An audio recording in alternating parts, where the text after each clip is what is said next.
Aujourd'hui, je suis super contente parce que je reçois quelqu'un qui a été vraiment marquant dans ma vie.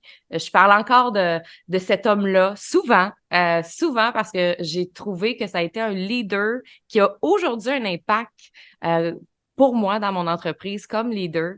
Je pense souvent à lui quand je suis avec mon équipe. Je pense souvent à lui quand je gère mon entreprise parce que je me suis souvenu à quel point il était humain avec chaque personne quand il était président de RNC Média. Vous savez que je travaillais à la télé avant. Fait que aujourd'hui, j'ai décidé de recevoir Mario Cecchini, président aujourd'hui de la Ligue de hockey junior majeur du Québec, qui a été président des Alouettes, de stations de radio, de télé. Puis aujourd'hui, si je l'ai invité, c'est pour parler de communication. Parce que cet homme-là, aujourd'hui, qu'on voit à la télé, qu'on entend à la radio, qu'on se dit, mon Dieu, il est donc ben bon, ben, a déjà eu un parcours avec le bégaiement. Puis je sais qu'il y a des filles qui me suivent et qui se disent, oh my God, moi, je suis pas comme toi, Steph. Moi, j'ai pas cette facilité-là à communiquer, mais je pense qu'à quelque part, on a tout un parcours puis on a toute une histoire. Et j'avais envie qu'on parle avec Mario aujourd'hui de ce parcours-là sur comment il est passé du bégaiement à président. Mario, bonjour! Bonjour Stéphanie, toute une intro, je te remercie. Hey, ça fait plaisir. Je suis super contente que tu sois là. J'avais le goût qu'on parle de cette partie-là de ton histoire. Je sais que tu en parles parfois, mais je trouve que ça peut être super inspirant pour les filles parce que raconte-nous un peu comment ça se passait pour toi, la prise de parole quand tu étais jeune. Commençons par là. Tu sais. Ben, écoute, là, on remonte à l'adolescence. Alors, c'était un peu comme en deux temps. D'abord, quand j'étais avec les amis très en confiance, ça allait bien. Mais évidemment, comme ceux qui ont ce problème-là, arrivaient les présentations orales à l'école, que ce soit 30 secondes, une minute ou 5 minutes, c'était aussi traumatisant. Arrivé à la prise de parole, mettons, moi, j'étais cadé au golf. Ça n'existe plus aujourd'hui, je pense, mais on allait le samedi matin se mettre en ligne, puis on cadait au golf dans les clubs pour faire 4 piastres pour 4 heures de travail. Et puis, il fallait donner notre nom. Alors, le pro, parce qu'on était comme en ordre, premier arrivé, premier servi. Et ça tout le long. Puis là, ben là, tu bloques sur ton nom.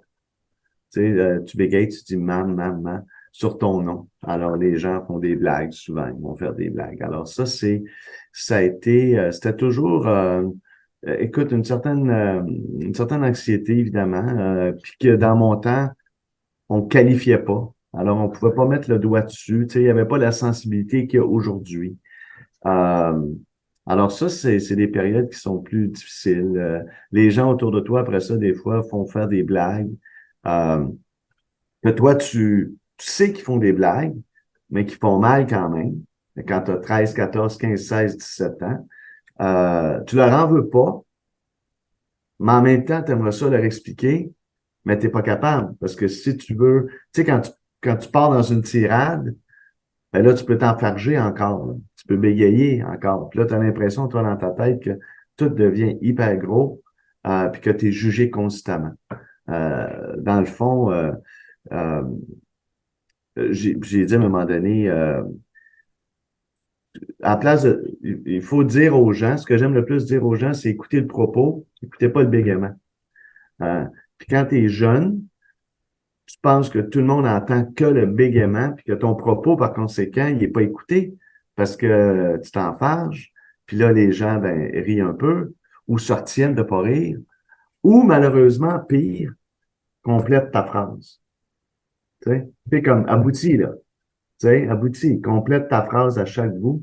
Fait que là, tu te sens encore plus incompétent, tu te sens encore plus, tu sais, je veux dire, pas capable de livrer une phrase, imagine, tu sais. Fait que ça, dans la tête d'un ado, ça peut être très, très gros. Puis ça, c'est les moments ultimes. Puis ça arrive toujours à des gens que tu connais pas.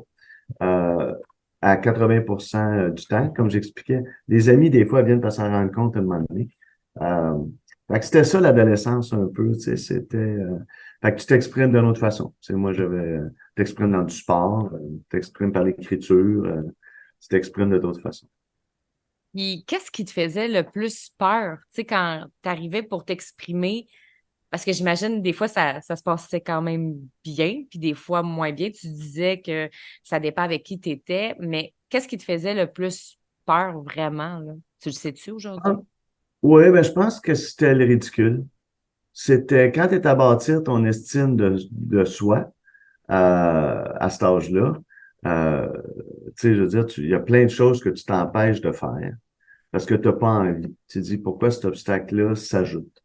Fait que t'aimes mieux aller tout de suite dans le cours d'école, je fais référence, puis tout de suite dire, écoute, et où la game de football là, que je peux jouer, puis j'ai pas à échanger avec personne. Euh, Fait que c'est des éléments comme ça. Tu sais, je donnais un exemple à un moment donné, les cours de conduite, tu lèveras jamais la main quand tu es avec des inconnus totalement, puis tu souhaites que le prof, tu sais, dans mon temps, c'était, tu sais, il posait des questions, puis tu lèves pas la main, puis à un moment donné, ben, il y a des profs qui font exprès pour aller chercher ceux qui lèvent pas la main. Ça, c'est des peurs parce que là, tu bloques. Euh, tu sais, puis tu as vraiment une perception erronée, c'est ça qu'il faut dire là, aujourd'hui quand on parle aux jeunes, c'est ce qu'il faut leur dire beaucoup, erronée de ce que les autres ont. Euh, la plupart des gens s'en foutent. Tu sais, je pense toujours aux humoristes qui disent, tu fais rire une salle de 3000 personnes, il y en a deux dans la première rangée qui rient pas, là. Il y en a 2998 qui rient, puis t'es focusé sur ces deux-là. Toute la soirée, ils disent, hey, lui, je vais te faire rire, là, parce qu'il a pas ri depuis 1 heure et quart, puis il le voit. C'est un peu le même principe. À un moment donné, en vieillissant, puis en confiance, il y a deux choses que tu peux faire. D'abord, si t'es pas capable de te défaire de ce problème de motricité-là, tu vas t'en foutre, puis il y en a que c'est pas grave, puis il y en a qui arrivent à contrôler leur, euh, leur cerveau face à ça, au sens de dire que vous me prenez comme je suis, puis that's it. Il y en a qui sont blondes, il y en a qui sont grandes, il y en a qui sont plus gros, il y en a qui bégayent. Fait qu'on les prend comme ils sont, puis that's it. Puis il y a d'autres personnes comme moi qui ont préféré essayer de dire, parce que moi, je voulais m'en aller à la communication, fait que c'était propre à mon travail. Puis je trouve que la voix humaine, c'est, là, évidemment, toi, tu sais, je viens de la radio, fait que j'ai beaucoup étudié sur ça, mais c'est l'élément le plus chaleureux.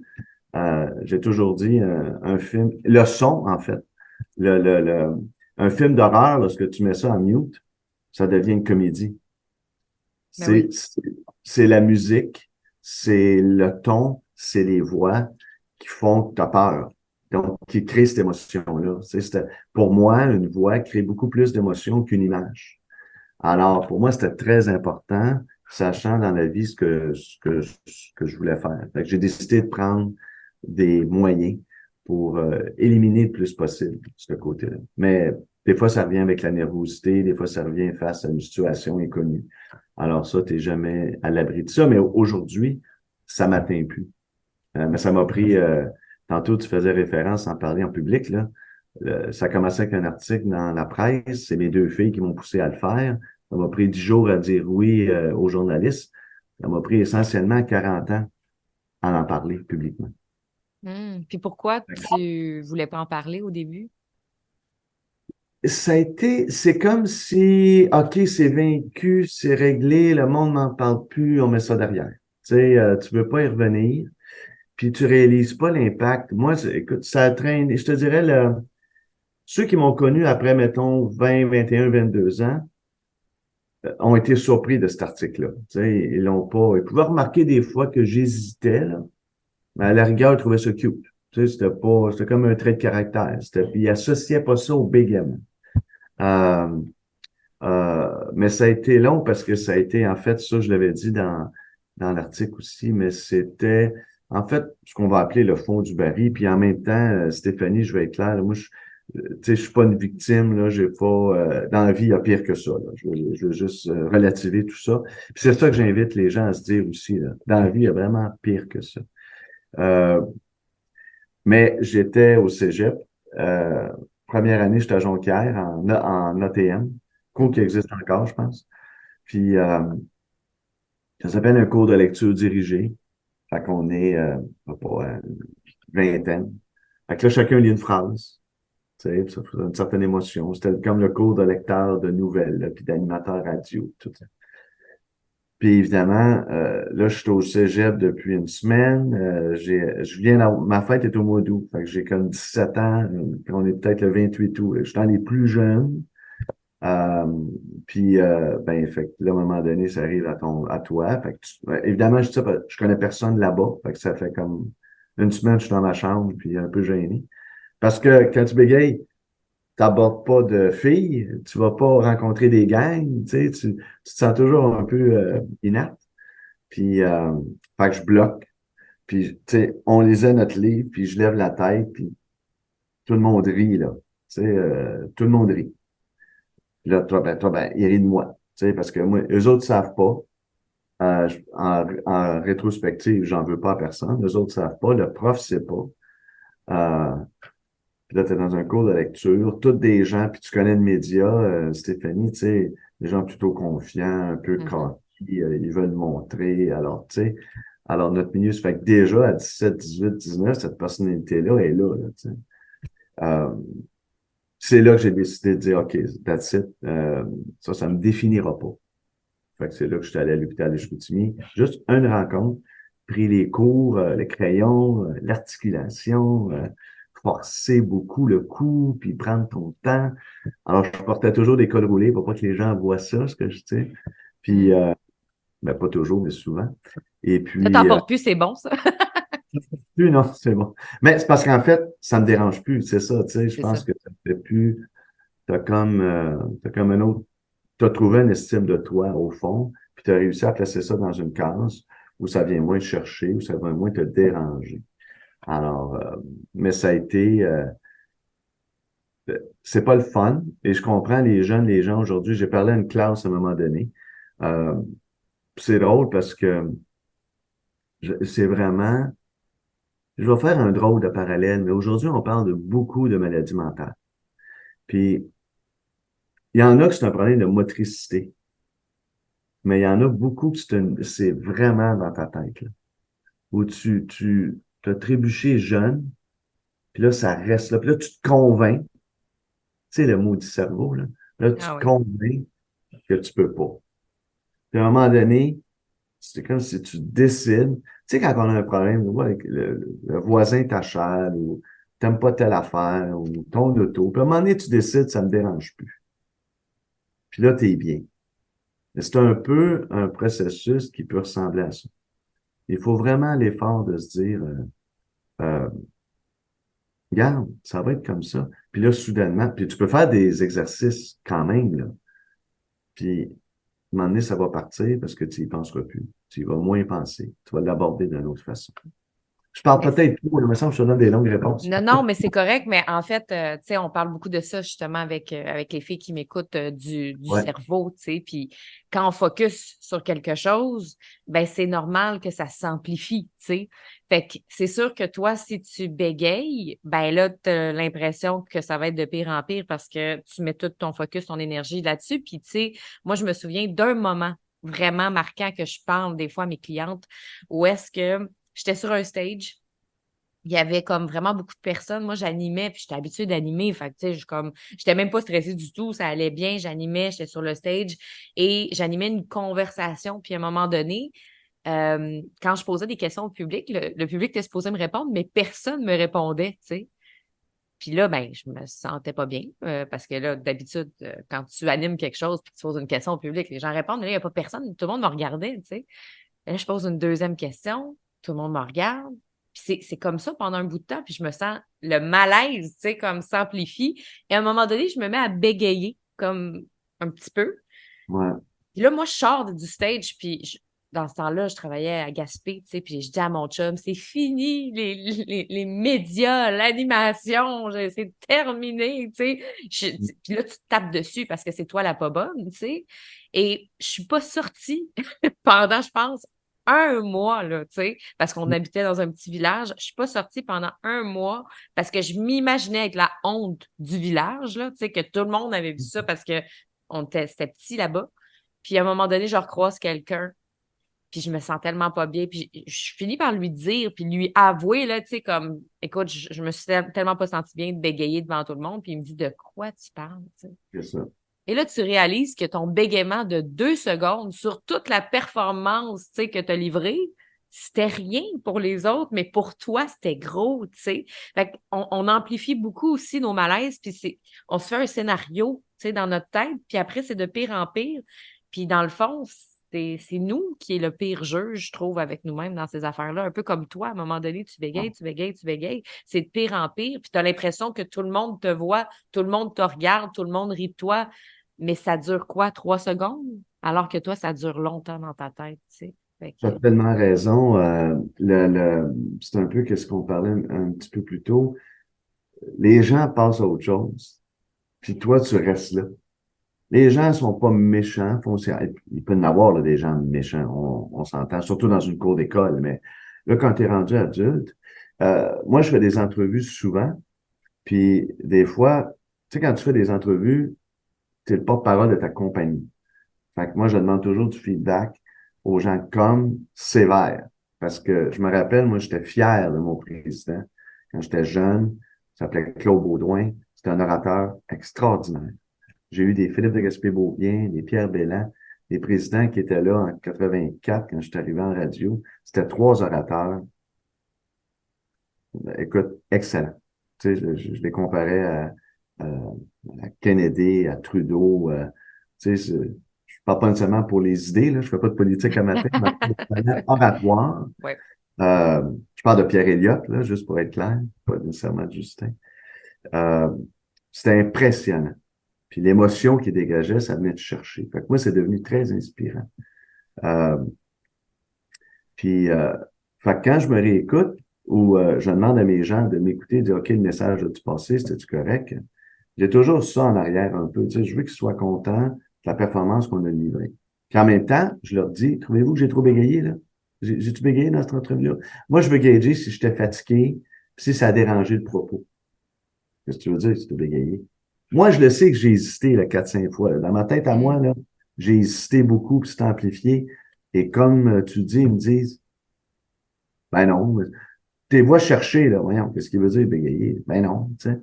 Moi, je vais prendre d'autres mots. Fait que, tu sais, moi, je le sais que là, j'étais pour bloquer. Fait que là, j'ai pas dit un mot en consonne dure parce que je suis revenu, j'ai fait une pause, je suis revenu sur autre chose. Euh, Eux le savent pas, ça. Moi, dans ma tête, ça va à 100 000 à l'heure. Mais eux savent pas ça. Fait que moi, j'ai toujours l'impression de prendre un détour, là.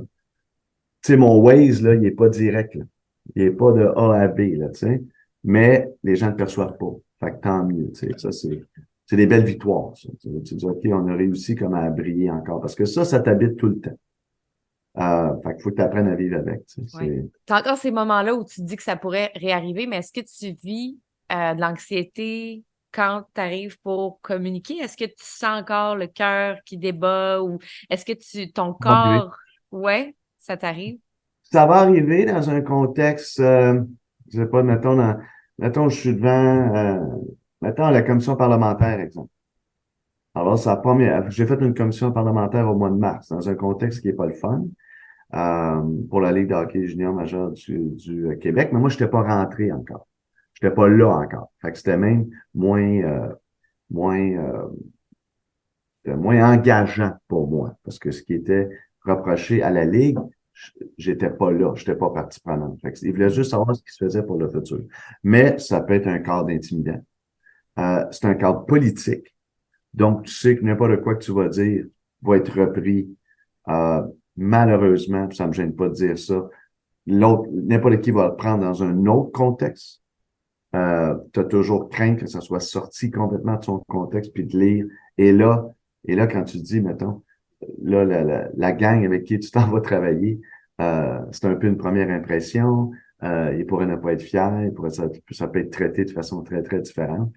Ça, c'est des contextes qui viennent me chercher. Fait que oui, tu as un peu de chaleur partout, tu sens la chaleur monter, tu as le cœur qui débat un peu. Puis les trucs sont toujours les mêmes, tu sais. Alors oui, ça arrive. Puis quand on dit ça pour les gens qui t'écoutent particulièrement, puis qui nous écoutent ce matin ou cet après-midi ou ce soir, vu que c'est un podcast, euh, euh, c'est pas grave tout ça. Tu sais, ça arrive physiquement, mais tu le contrôles puis tu apprends. Parce qu'il y a vraiment un côté, il y a un côté hyper valorisant à aujourd'hui être capable d'avoir une conversation comme ça avec toi, filmée, puis de pas être inquiet.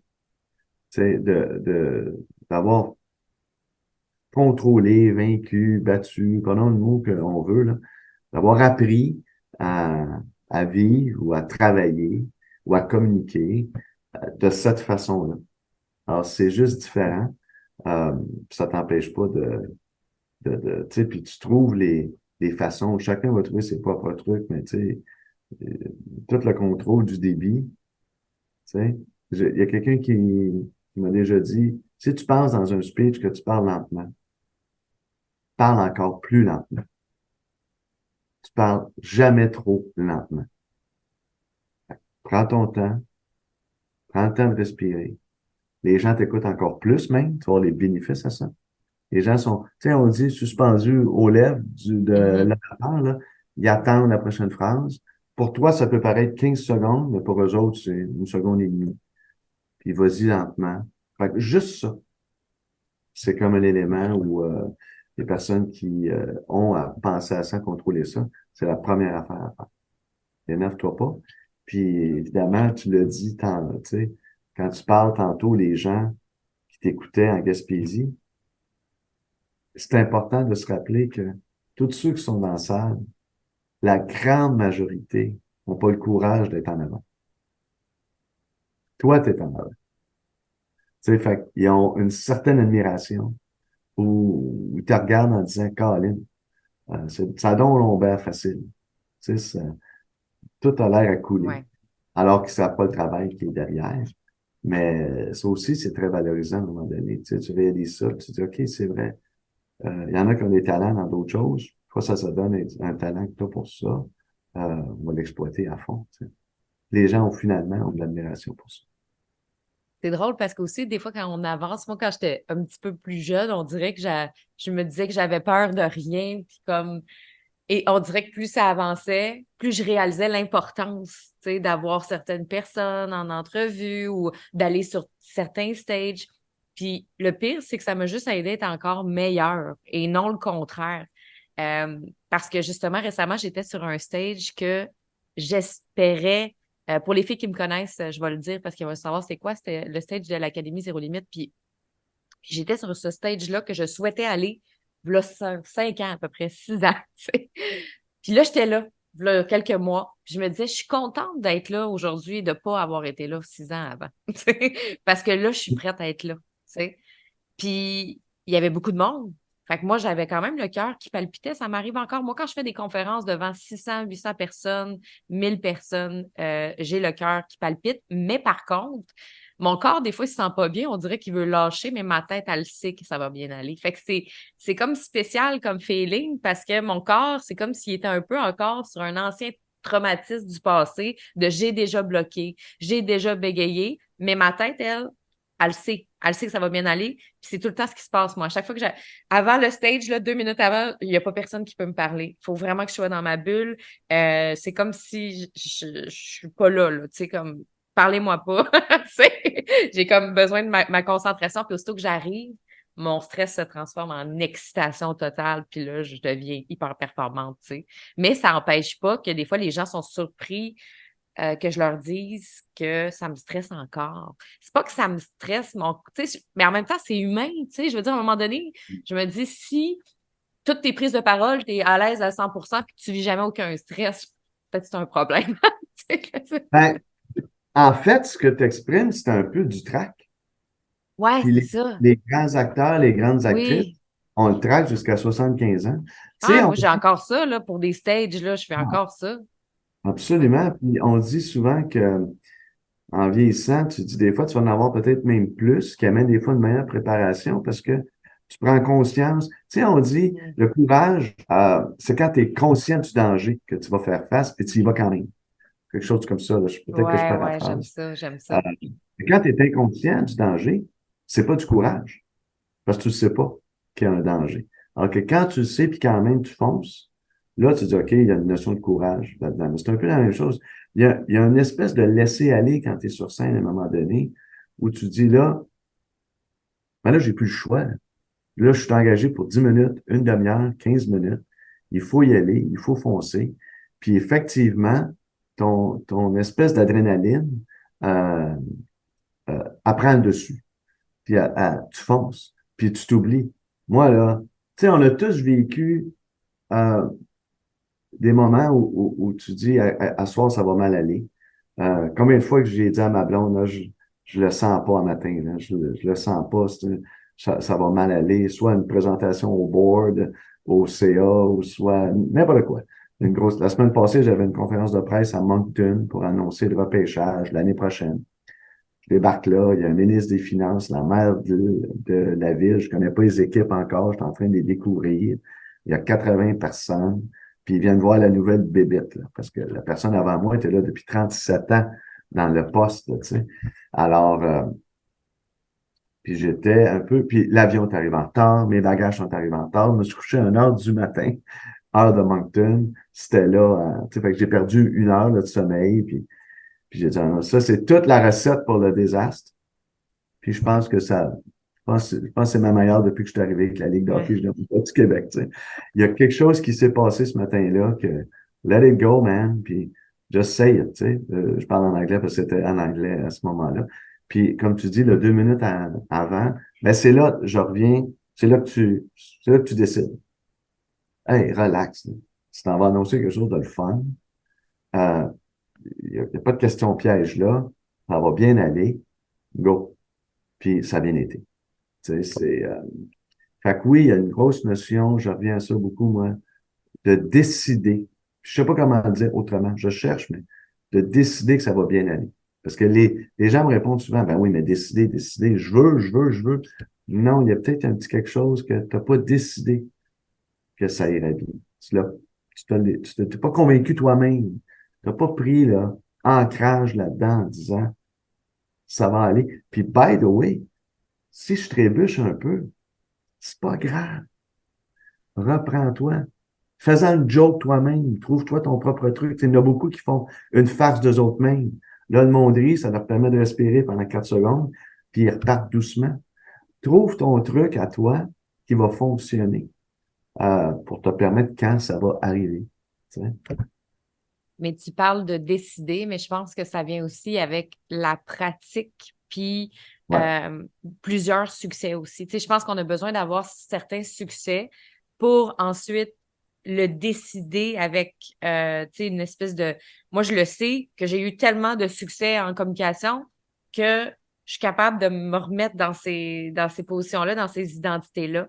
Mais tu sais, pour quelqu'un qui a jamais vécu encore de succès ou qui a de la difficulté à les trouver, peut-être c'est difficile de décider à ce moment-là que ça va bien aller. Comprends-tu ce que je veux dire? Dans le sens que, Mm. mettons, toi, au début, là, quand tu étais dans ta période, quand tu étais plus jeune, tu n'avais pas eu beaucoup de succès de Non. communication. Fait que c'était plus difficile de juste, OK, ça va bien aller, de décider ça. Fait que je pense que c'est venu avec la pratique, avec le temps. Dirais-tu que c'est plus te pratiquer, plus te cumuler des succès, plus Ouais. décider est devenu facile? Absolument, Stéphanie. Je suis content que tu me ramènes un peu parce que tu as raison, la façon que je le disais, ça va peut-être l'air un peu facile, mais c'est pas ça. C'est venu à cet âge-là. Moi, quand je suis allé voir l'orthophoniste à Chicoutimi, c'est exactement ça. Mais ça vient d'une décision quand même, où Oui, tu dis, oui, ben oui. là, tu décides de pratiquer. Et là, tu peux pratiquer dans ton miroir, tu peux pratiquer devant des gens avec qui tu as confiance, tu peux décider de demander à un professeur, tu peux demander à un collègue de travail qui t'a très confiance pour t'habituer à regarder quelqu'un dans les yeux ou soit le miroir, puis faire la pratique là, puis tu sais que la personne est là pour t'aider. Alors oui, il y a des exercices physiques. Tantôt, je faisais référence au crayon, l'élocution exagérée, qui pour toi, dans ta tête, est exagérée, mais elle l'est pas nécessairement pour la personne qui écoute. Alors ça, il faut le comprendre rapidement. Puis le contrôle du débit, puis évidemment, pratiquer. C'est comme tu dis, que ce soit une présentation, un texte. Moi, les premières fois que j'ai eu à faire des présentations, moi, ça a commencé avec les sondages radio. J'arrive, là, je parle d'un contexte professionnel. J'arrive au travail. 10 jours, je suis là, je suis en recherche marketing. Il y a un sondage d'été, il faut décortiquer le sondage d'été. Là, tu es devant animateur. Puis là, moi, je m'excuse, là, j'ai 20 ans. Puis j'ai Suzanne Lévesque dans ma face, j'ai Pierre Pasco dans ma face, Jacques Proulx, Louis-Paul Allard. La gang de s'est cassée, là, tu sais. Impressionné, là, forcément. Là. Ma mère écoute Georges Proulx depuis que j'ai 4 ans et demi, là, tu comprends? Je suis devant les vedettes. Euh, Écoute, je l'ai pas pratiqué 150 fois, je l'ai pas pratiqué. Tu sais, je revisais tous mes chiffres, je me rappelle toute la soirée. Tu sais, j'avais mis, OK, là, j'arrête pas de bégayer sur auditoire. Fait qu'on va parler des gens qui vous écoutent. Tu sais, fait que, tu sais, tu trouves tes propres trucs, mais si j'avais pas pratiqué, effectivement, ça serait pas venu. Tu sais, Oui. je serais bloqué à ce moment. Je bloquais quand même, mais comme je possédais mon texte beaucoup, ou mon analyse dans ce cas-là, euh, j'ai passé au travers, tu sais, parce que je savais que, bon, OK, j'avais pas à chercher. Tu sais, mon cerveau a pas, pendant que tu bégayes, à chercher qu'est-ce que tu vas dire. C'était déjà clair, un peu comme un texte d'une pièce de théâtre, tu sais, où ce que tu n'as pas à chercher, puis tu te mets dans un autre mode. Tu n'es plus toi-même, autrement dit. C'était quasiment ça. Je me suis transformé en analyse de recherche. C'est dans ma tête, là, c'était comme une pièce de théâtre. J'ai quasiment appris le texte au complet. Fait que oui, il y a eu de la pratique beaucoup. Puis moi, c'était le miroir. OK. Moi, c'était le miroir. Répéter, répéter, répéter, presque par cœur. Tu sais. Puis là, ce qui fait que là, les questions, ben, c'est aussi plus facile parce que tu te sens en contrôle. Tu sais, quand tu joues une pièce de théâtre, tu es en contrôle de ton texte, tu le connais bien, fait que tu te poses pas de questions. Tu sais où tout va tomber, tu sais ce que l'autre va dire, fait que ça te permet de te concentrer. Euh, Fait que quand tu possèdes ton texte, puis tu peux y revenir, tu as quelques notes, là, une question ne peut pas te débalancer vraiment. Tu sais. Moi, j'ai remarqué qu'il y avait quand même deux profils de personnes. Ben, il y en a plusieurs, là, mais il y a des gens que quand ils pratiquent trop, sont trop rigides. Ils ont de la difficulté à se laisser aller ou à s'il y a une question qui n'était pas prévue, ils sont débalancés parce qu'ils étaient dans leur texte, leur pratique, leur. Puis je trouve qu'il y a des gens que c'est le contraire. Manque de pratique, manque de préparation. Fait que, tu sais, je pense que c'est une question de juste milieu. Je sais pas si toi, ça t'a Ouais. déjà nuit d'être trop dans ton texte, parce que moi, je me souviens dans mes débuts à la télé, j'avais tellement comme mon texte avec mes questions que, que j'écoutais pas l'autre.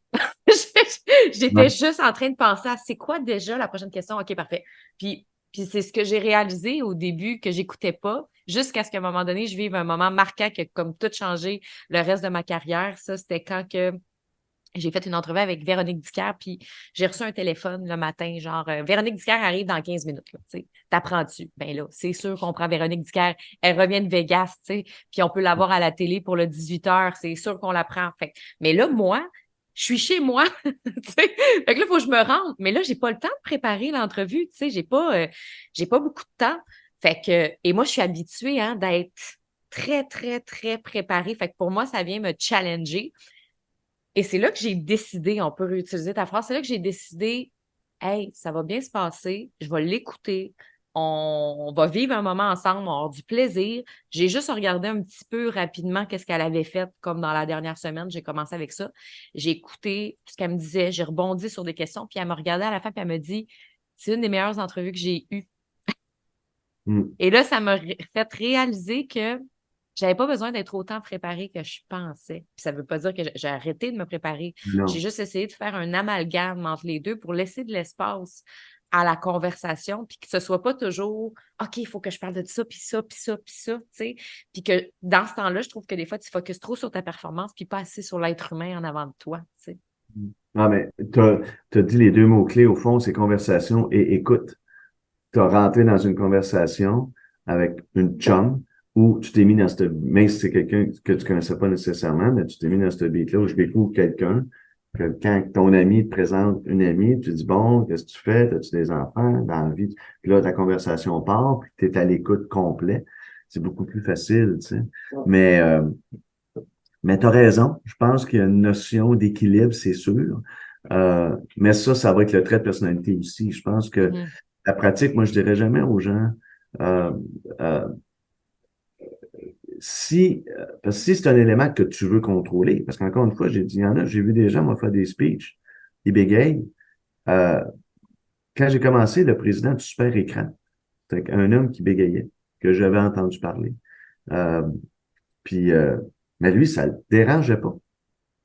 il avait pas voulu corriger, ou il avait peut-être essayé, je le connaissais pas personnellement, puis ça avait pas marché, ou peut-être c'était une motricité vraiment physique. Fait que ça le dérangeait pas. C'est le problème des autres. Euh, alors, fait que ça, c'est important de le mentionner aussi. Mais si quelqu'un veut se corriger pour communiquer de façon plus coulante, euh, là, faut que tu focuses un peu. Mais le fait d'avoir pratiqué, je pense, va te permettre de focuser un peu plus sur l'écoute, justement. Parce que tu es quand même un peu... Euh, je te dirais qu'au début, il faut que tu ailles, je reviens à faut que tu ailles ton GPS avec toi, tu sais. Faut que tu saches un peu à un moment donné, puis, mais après ça, oui, tu vas accepter de tourner à gauche, oui, tu vas accepter de tourner à droite, puis de revenir à ton point de départ. Parce que si tu veux pas vivre cette espèce d'anxiété-là, là, au début, avec Ben oui. l'expérience, là, là, on n'en parlera plus. Puis là, tu peux embarquer comme dans une entrevue de 40 minutes comme un matin, puis je me laisse guider par toi, puis je dis ce que je pense, puis la vie est belle, tu sais, c'est pas... mais dans un cadre, toi, c'est encore pire. Là. Je veux dire, moi c'était des speeches devant des employés. Moi, je peux dire cut, on recommence. Toi, souvent, tu peux pas. Tu étais live, alors il faut que tu t'arrêtes, puis il faut que ça Ouais. rentre 4 minutes. Moi, si j'en prends 6, c'est pas grave. Tu sais, fait que t'as un cadre de performance qui était très, très, très différent de quand moi, je m'adressais à des gens, euh, à des gens en public ou en conférence. Tu sais. Tu veux performer autant, en sens que tu veux les toucher par ton message, qu'il soit difficile le message, qu'il soit fun le message, mais il faut quand même prendre le temps. Tu sais. Ouais, Mais puis l'équipe, là, c'est ça. je fais juste le dire pour les filles qui nous écoutent aussi, puis les Ouais. gens qui nous écoutent, que ça faisait quand même 5 ans là, que je faisais de la radio, de la télé, que j'étais dans le domaine des communications. Fait que, tu sais, Ça va déjà beaucoup. ça faisait pas un mois, là. C'est que je décide de me lâcher lousse puis d'être en improvisation avec des Jeannette Bertrand et compagnie, là. Ça a pris un certain temps, là, tu sais. Ça a pris aussi de la confiance, d'être capable d'avoir cette confiance-là que c'est OK de juste avoir cette conversation-là. Mais au début, j'avais besoin de prendre du métier, là, on s'entend, là. Tu sais, j'avais besoin de pratiquer, j'avais besoin. Fait que, mais la pratique, moi, tu sais, pour moi, la pratique puis la préparation, c'est deux choses. Fait que, tu sais, la préparation, c'est que tu peux être très, très, très, très préparé puis juste dire un texte, mais après, c'est le pratiquer, tu sais, le pratiquer. Puis, tu sais, faire du live, ça, c'est vraiment la meilleure façon, tu sais, de pratiquer. Puis, j'avais une question voyons, que je me posais tantôt, quelque chose que tu avais parlé, là. Je pense que la question est partie. En tout cas, si jamais ça me revient, je te poserai la question, mais aujourd'hui, en tant que président, tu sais, as été président de plein de compagnies différentes, que ce soit RNC Média, où tu avais des animateurs radio importants, que ce soit ex-président des Alouettes. Tu sais, c'est quand même euh, plusieurs. Tu sais, c'est pas juste les speeches qu'on voit à la télé, là. Tu sais, c'est aussi gestion d'équipe, c'est aussi aller parler avec les gens avec qui tu travailles. Tu sais, on pense souvent que c'est juste la télé ou que c'est juste la radio qui est un élément stressant, mais toutes les conversations difficiles que tu peux avoir avec les gens autour de toi, ça aussi, c'est un challenge. Est-ce que depuis que tu es président de toutes ces entreprises-là que tu as fait dans le passé, ça l'a amené un stress supplémentaire ou un challenge communicationnel supplémentaire pour toi? Euh, je vais peut-être te surprendre, mais je vais te dire oui. Parce que, donc, tu es à l'aise, tu as un chemin, l'expérience, tu sais où tu vas pour le moment aller. Mais je reviens à Philippe de Gaspé-Beaubien, le premier speech que j'ai entendu, qui était propriétaire de Télémédia, une compagnie qui n'existe plus aujourd'hui, qui est devenue Astral, qui est devenue Bell. Alors, c'est l'ancêtre un peu, euh, qui avait dit une phrase totalement, puis que moi j'ai toujours appliquée. Plus tu montes dans la hiérarchie, euh, plus tu es au service d'un plus grand nombre de personnes. Puis ça, c'est souvent une phrase après ma barre, bon, t'écoutes ça, tu dois, ça c'est cute, là, c'est le boss qui dit ça pour faire assemblant. Là. Mais quand tu décortiques ça, puis tu te rends compte, et là, tu as à gérer et tu as à t'occuper du bien-être de tout le monde le plus possible. Des fois contre un propriétaire, des fois avec un propriétaire, des fois contre un board. Euh, des fois, tu veux faire des choses, tu n'as pas les moyens tout de suite. Tu peux pas communiquer tout de suite pourquoi. Ben là, il faut que tu apprennes. à prendre soin de tes gens d'une autre façon. Parce que c'est clair que des gens heureux, euh, ça rend un climat de travail pas mal plus le fun. Puis le climat de travail, des fois, il se pourrit lui-même. Parce que dès qu'il y a une chicane, dès qu'il y a beaucoup de monde, dès qu'il y a beaucoup d'ego, c'est propice tout ça à des conflits des fois, des choix à faire, la performance à livrer. Performance qui est publique, code d'écoute, c'est public. Tu sais, moi, je disais toujours à ma gang, pour respecter celui qui a sa face sur l'autobus, tu sais, quand il y a des pubs d'autobus, là, le monde, il écoute Stéphanie. Il écoute pas le directeur des programmes, il écoute pas le comptable, puis il écoute certainement pas le président. Ils sont attachés à Stéphanie. C'est elle qui écoute. Alors, il faudrait peut-être la mettre le plus possible dans le meilleur état d'esprit possible, l'encadrer, oui, mais à un moment donné, faut laisser aller, là. C'est elle qui va grandir ou subir les contre-coups. Euh, Fait que ça, c'est quelque chose qui m'a toujours habité. Fait que oui, il y a une certaine c'est c'est c'est c'est dur à mettre en mots. Il y a une aisance parce que tu as déjà pris ce chemin-là, mais c'est comme un peu tantôt je parlais du courage. Tu es encore plus conscient de l'impact que tu peux avoir sur quelqu'un par tes politiques. Tu sais, il y a quelqu'un qui m'a appris à un moment donné, en fait, je l'ai appris à la dure. Première fois que tu es président. En fait, j'étais vice-président exécutif en Ontario. Puis les gens ne me connaissent pas parce que j'arrive du Québec, puis je prends en charge de la diffusion. Puis à un moment donné, je fais une blague sur quelque chose de relativement anodin. Et puis, je me rends compte la semaine d'après qu'ils ont instauré ça comme politique. Euh, Puis là, je comprends pas. Puis quelqu'un, mais c'est ça que tu nous as dit. Non, mais je faisais une joke. Tu sais, c'était quelque chose d'un peu ridicule. Je pense que ça concernait le café, puis payer, le monde devrait mettre 25 cents pour payer le café. Tu sais, quelque chose de même, vraiment une joke. Mais ils me connaissent pas. Alors, ça m'avait allumé en disant, wow, un titre, des fois, ça peut faire ça. Fait qu'il faut que tu te rappelles que tout ce que tu dis, les gens l'entendent pas ou l'écoutent pas de la même façon. Ils sont toujours à regarder le boss. Puis là, je me suis mis à penser comment moi j'étais à 20 ans, là. Tu sais, j'étais fier de mon boss qui parlait, mais j'observais son comportement. J'essayais de voir la moue qu'il faisait dans sa face ou non. Qu'est-ce qu'il aimait, qu'est-ce qu'il aime pas, on s'en va-tu à la bonne place, pas à la bonne. Tu sais, dans un meeting, tu essaies de convaincre. Euh, Fait que puis là, je me suis rendu compte, puis je le dis souvent à mes directeurs après, faites attention. Fait que, soyez comme vous êtes, mais les gens vous regardent peut-être plus que vous pensez. Fait que ça me donne beaucoup ça a développé une certaine empathie d'abord. Je me mets dans leurs souliers tout le temps, mais il y a aussi une notion de prudence, il y a aussi une notion euh, oui, de prudence, mais c'était pour dire dans le fond de affûter ta communication. Autrement dit, chaque mot que tu dis, que des fois, si tu dis pas le bon mot, tu sais, hey, my God, la personne te le dit peut-être pas parce qu'elle va peut-être passer un mauvais week-end. J'ai déjà félicité quelqu'un sur courriel, j'ai oublié un adjectif. Tu sais, comme je voulais te dire merci, mettons, je ne voulais pas que tu penses que, puis j'ai oublié de dire le ne, puis en passant un mauvais week-end, là, parce que ça faisait comme l'effet contraire. Alors, le Mm. lundi matin, elle rentre dans mon bureau, toute stressée, pas dormi 2 jours. J'ai dit, de quoi tu parles? Ben oui, mais tu m'as dit, ben non. Puis là, je regarde le tout. Ah, tu sais, fait que l'attention à l'écrit, l'attention au parler, c'est tout. Tu peux plus prendre pour acquis que tu communiques. Puis là, je dis ça en répondant à ta question, tu dis président.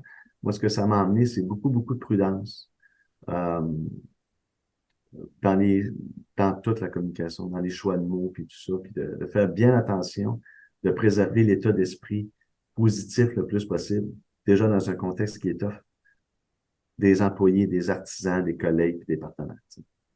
Fait que tu réalises l'impact que tu as autant positif que l'impact des dangers qui sont Ah, possibles aussi, tu sais. Mais absolument. c'est intéressant parce que moi, je me sens comme ça aussi, même si je suis pas présidente, plus mon entreprise évolue, Ouais. plus je me rends compte qu'aujourd'hui, mon ancienne identité, au début de mon entreprise, on dirait que j'avais besoin de verbaliser des choses, donner mon opinion, dire ce que je pense parce que j'avais tellement retenu pendant longtemps des choses. Puis là, après, en continuant d'avancer, j'étais comme, oh non, ça, c'est pas nécessaire, ça, c'est pas nécessaire parce que les médias sociaux aujourd'hui aussi ont cet effet-là pour les gens sur le web, dans le sens que un mot qui est pris d'une autre façon peut avoir un impact vraiment grand sur ton entreprise, ta vie. Tu sais, est-ce que tu as Oui. l'impression qu'on régresse ou qu'on avance dans la société au niveau de la communication? Parce que des fois, j'ai l'impression qu'on peut de moins en moins dire de choses, on dirait, alors Écoute, qu'on est dans une liberté d'expression. écoute, je me pose cette question-là tous les jours. Honnêtement, je fais des réseaux sociaux, moi, que je considère professionnels. Alors, j'annonce juste du positif.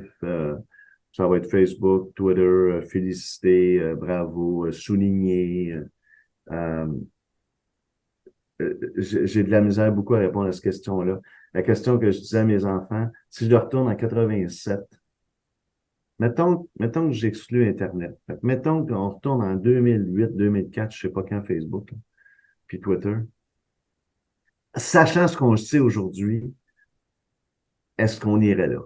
Est-ce qu'on dirait, oubliez ça? Puis on est en train de se poser la même question sur l'intelligence artificielle. À tous les jours, on parle du danger. Là, hier, on parlait du danger de que l'intelligence artificielle va avoir de l'émotion à un moment donné. Elle va Mais j'ai pouvoir sorti un magazine là-dessus, là, justement, ah ouais. sur l'intelligence artificielle, l'impact que ça a sur la communication, les avantages, parce qu'il y en a quand même, puis il faut en parler, mais les désavantages aussi. C'est pour ça que moi, je ramène un peu ma clientèle à une communication humaine présentielle aussi, dans le sens que quand tu arrives en personne, quand tu arrives devant un humain qui est ton employé, qui est un collègue, tu t'en vas dans un événement de réseautage, tu vas parler sur un stage, malheureusement, tu n'es pas le chat GPT, là, tu sais. Je veux dire, il y a ça, là. Il y a vraiment un côté, puis on n'est pas alarmiste, mais l'intelligence artificielle, avec ce qu'on a vécu depuis 15 ans avec les réseaux sociaux, moi, je pense qu'on a grandement raison d'être excessivement prudent. Tu sais, j'ai entendu hier à la radio, le chroniqueur financier disait, là, j'ai pas les détails, faudrait pas, je sais pas si on peut nommer le site, mais je te le dirai hors d'onde si tu veux, Ah, mais ouais, ouais, ben oui, c'est mon podcast à moi, là. J'ai pas de boss, c'est moi le boss. le 97.5, François Gagnon racontait dans sa chronique financière que l'intelligence artificielle a appris à tricher. Elle a elle-même changé son propre coding, excuse le terme anglais, de l'application pour changer, en tout cas pour tricher, pour pas se faire prendre, elle a changé le coding. C'est hallucinant. Quand tu entends ça, puis tu regardes les dommages, parce que je pense que les réseaux sociaux ont autant, je ne sais pas s'ils ont fait des carrières, je pense qu'ils ont amplifié certaines carrières. Là, les influenceurs, c'est une chose, mais ça a aussi détruit beaucoup de monde. Puis là, je pense aux jeunes, là, je pense pas aux vedettes, là, je pense aux jeunes, l'harcèlement. Il y en a là, que vraiment là, ils ont été détruits par ça dans une période de leur vie, on en sait quelque chose, où l'estime de soi est en train de se bâtir.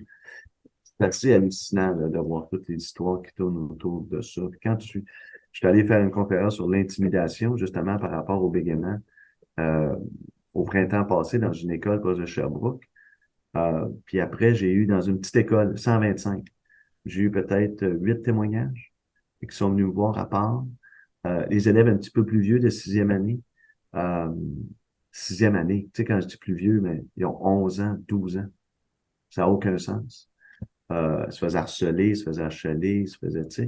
Puis ça avait commencé ces réseaux sociaux. Alors, non, très dur ta réponse, de répondre à ta question de façon simple, je suis pas capable. Est-ce qu'on communique mieux? Je ne sais pas. Je ne penserais pas qu'on communique mieux. Je pense que la communication, ça marche avec la lenteur aussi. Ça marche avec, je reviens autant à ce qu'on écrivait une lettre, où tu repenses à ce que tu Mm. dis, où tu passes une soirée avec l'être aimé ou avec quelqu'un, tu prends ton temps, tu as 4 heures devant toi pour échanger, tu raffines ta pensée, tu trouves les mots précis pour y parler.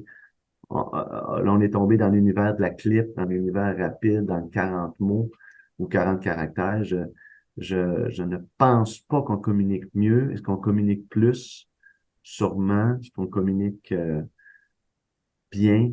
Écoute, probablement oui à 90%, mais le 10% touche tellement de monde, qui prend tellement de place, qui est tellement énorme, que ça vient tout teinter. Moi, Oui. en ce moment, je suis un peu là. Je crains. Mon filleul a eu des jumeaux la semaine passée. Fait qu'on c'est toujours la même histoire. Hey, dans quel monde ils vont être en 2050? Euh, Ouais. puis c'est drôle, il y a personne autour de la table qui dit waouh, ça va être la fun. Il y a personne qui dit ça. Tu sais, quand moi j'ai grandi en 75, j'avais 12 ans, on disait waouh, hey, l'an 2000, on va voler. Tu sais, ça va être sharp. On avait un regard sur le futur qui était très, très, très rose, qui était très enivrant. Euh, Aujourd'hui, évidemment, climat, tout ça, mais on dit pas ça. Fait que, puis je pense que tous les réseaux sociaux font partie de ça. Bref, on dirait que c'est nébuleux, mais en même temps, l'être humain est très fort. L'être humain va trouver solution. Ça, je nous le souhaite ardemment. J'espère qu'on va tout faire partie un peu de la solution. Tu sais.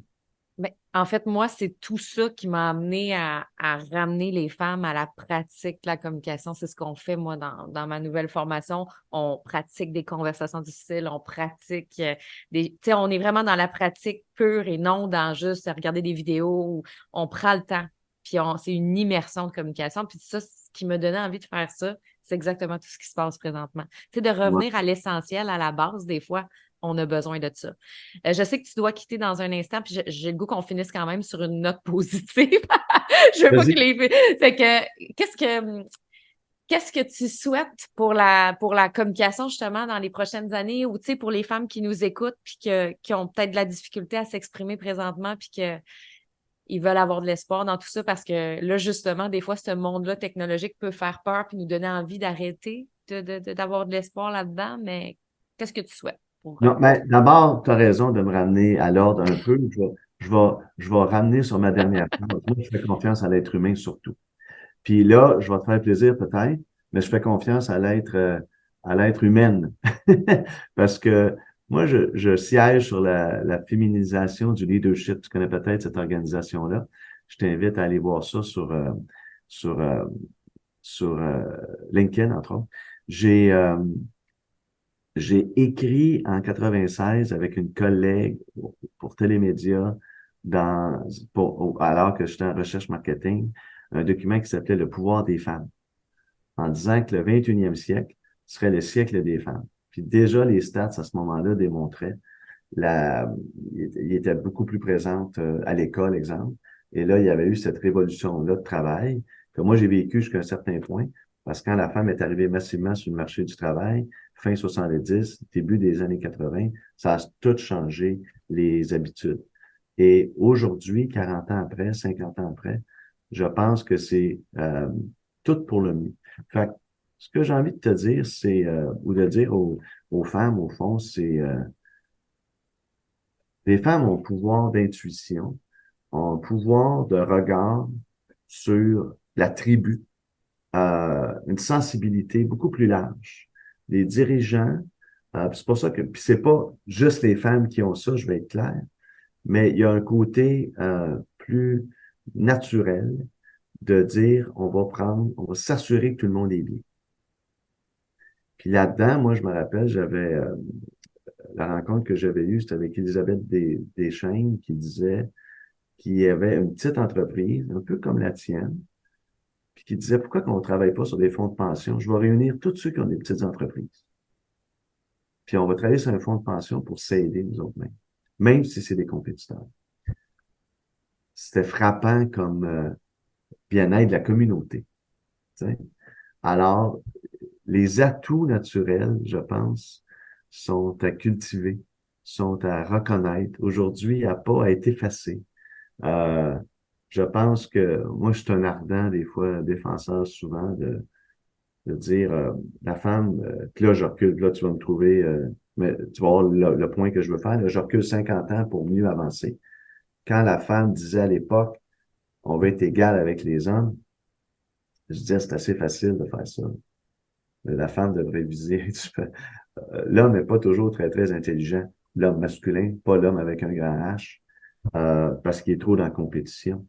Euh, alors que la femme peut littéralement, euh, en majorité, on fait des clichés, là, mais je Bon, pense oui, que je comprends, là. Ouais, ça, ou, je comprends. On n'est pas dans le généralisme, là. non, pas dans le généralisme. Euh, Fait que oui, je pense que c'est ça. Je pense qu'il y a une notion de prendre conscience de la force, prendre conscience de la place. Euh, je pense qu'il y a des messages qui sont véhiculés de façon différente. Je pense qu'il y a des... Puis de se dire, puis de décider que la majorité vous envie. La majorité des gens envient le guts, envie le... Parce que je pense que le vrai courage, il vient de là beaucoup. Euh, Moi, je pense que c'est des éléments à retenir.